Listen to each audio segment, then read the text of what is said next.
for an anterior drawer, we're naming this based on pulling the talus anterior, right? So relatively speaking, we're going to be pushing the mortise posteriorly. Okay? So the idea here will be to fix the talus as best we can. We're going to grasp the lower leg, and then we're going to push through the lower leg, create a relative anterior moment of the talus. Now what we're looking for with this is symmetry with the movement, right? If I produce this sort of stress and the lower leg will externally rotate, that could indicate laxity of the lateral joint capsule or potentially some of the lateral ligament complex, probably the ATFL, right? Or maybe a Pott's fracture. Anybody know what a Pott's fracture is? It's an avulsion fracture of the malleolus. Right, so that'd be basically pulling the bone off with the ATFL, something like that. Okay, or vice versa. If we do this and we get an internal rotation of the lower leg, that would suggest potentially laxity of the medial joint capsule, medial ligament complex, or a medial malleolar Pott's fracture. Okay.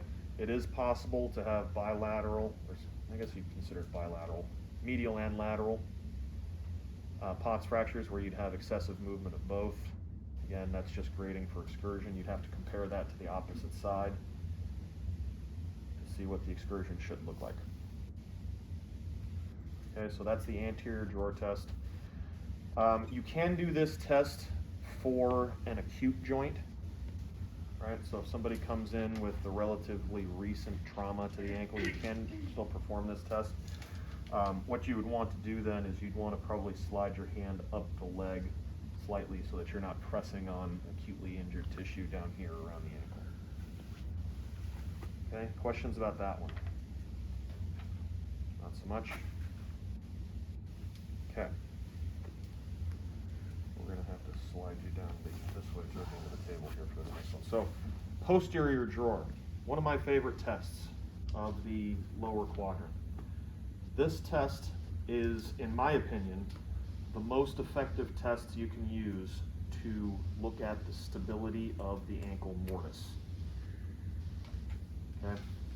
I actually did my fellowship project on foot and ankle dysfunction, and so I actually looked up a bunch of studies on the kind of statistical analyses of various ankle mortise tests. There's a lateral shear test that you can do. There's an external rotation test you can do. There was one other that the numbers were so bad I didn't even include it. But the posterior drawer was actually the one that had the best sensitivity, specificity, etc. So I continue to use this. Gail and Jim, and I think Fred even, they prefer the lateral shear test, which I'll show you in a little bit. But I prefer this one. I think it's easy. I think I get much better feel for it. I think there's just fewer ways for things to become complicated. So what we're going to do here is, you might want to lay back. We're going to take her into as much dorsiflexion as we can put her in. Right, so we're going to bring her heel back toward her backside for that. I keep one of these in my clinic. It's just a wedge. This really helps this with me, because what I want to do is I want to try and take the talus and push it in between the tibia and the fibula. Right? The talus itself is shaped like this. Right? It's shaped like a wedge, with the wide angle of the wedge being the anterior portion. So as I take her into dorsiflexion, I'm taking that wedge and I'm driving it in between those two bones. If there is instability between the tibia and the fibula, pushing that wedge in there will splay those two things apart. Okay, so that's why I like this test in particular. So all I'm going to do here, I'm going to come onto the anterior portion of the talus, fix that in place, then I'm going to grab the back side of the mortise itself, and I'm going to try and pull that forward, assessing for any type of laxity. A couple of pitfalls that will tend to happen here. We get our hands too wide, and we hold the mortise together with our grip. We want to be on the posterior aspect of both bones, right? So I'm on the back side of the fibula, I'm on the back side of the tibia, and I'm pulling those two forwards, allowing for excursion into that splaying motion if there is any.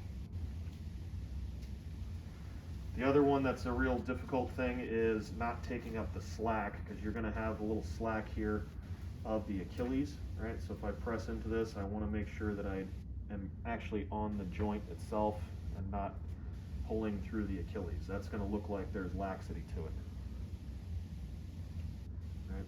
So here, and pull forward, and it should be pretty rigid. Okay, there should be no give here. I will almost guarantee you there is somebody in this room that will have a positive test.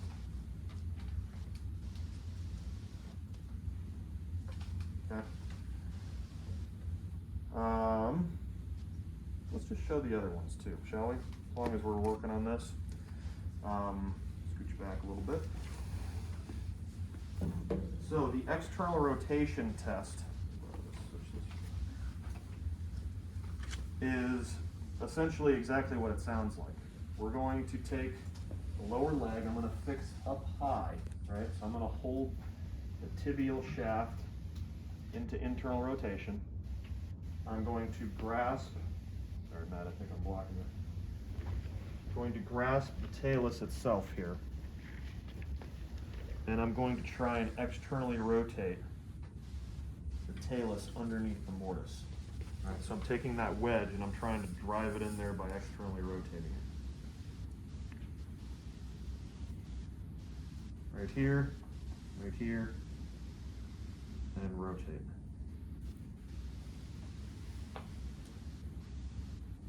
Not the most effective test in the world. Okay, relatively difficult to get a good feel for what's actually moving. Are we just getting conjunct rotation of the talocrural joint, or are we really appreciating actual deviation of the fibula and tibia? Again, this is how the test is described, but that's how it's working, so that's part of the idea. So, use it if you'd like, get a feel for it, but it's not my favorite.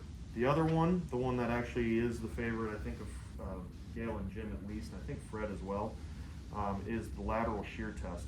So I'm going to actually flip you onto your right side for me, scooch down this way a little bit. Okay, so what we're going to do here is we're going to fixate her leg into the table, right? So this again can be part of one of these problems here, is because of the knee, right? That doesn't look all that comfortable on the knee, does it? We can bend the knee here, that's going to make it more comfortable for her, right? But I need to fixate the lower leg.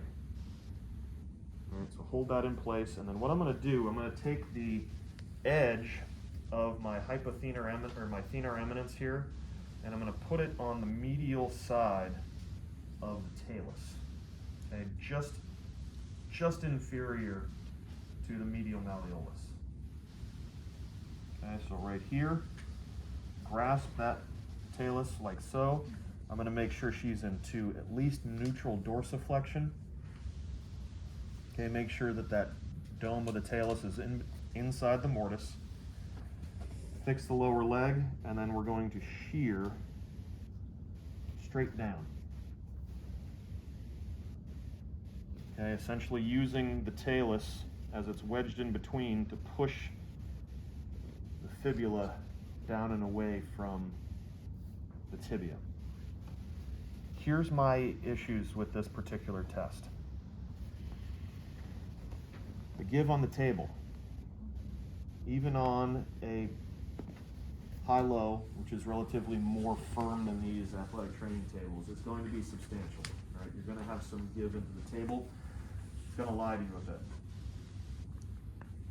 The other issue I have is I have to fixate way up here, right? Because if I fixate here, I'm essentially compressing the mortise together on my own, right? So I have to fixate up here to allow excursion of that. So even here, as I'm trying to do this, I just don't feel like I get a good end feel, okay? That's how I feel about it. That's my interpretation of how this sort of test has quote unquote worked in the past. Jim and Gail prefer this one.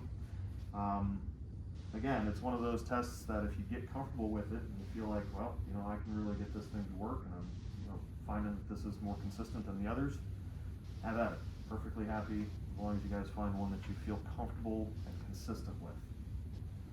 Those are the two pitfalls that I find with this particular test is where my fixation has to be. I would really rather be much closer to it here to get a better feel for it. Plus the give in the table is also substantial in those cases. So those are the three tests that I usually teach for mortise instability. Okay, we've got posterior drawer, external rotation test, and then the lateral shear test. Okay. Why don't we start there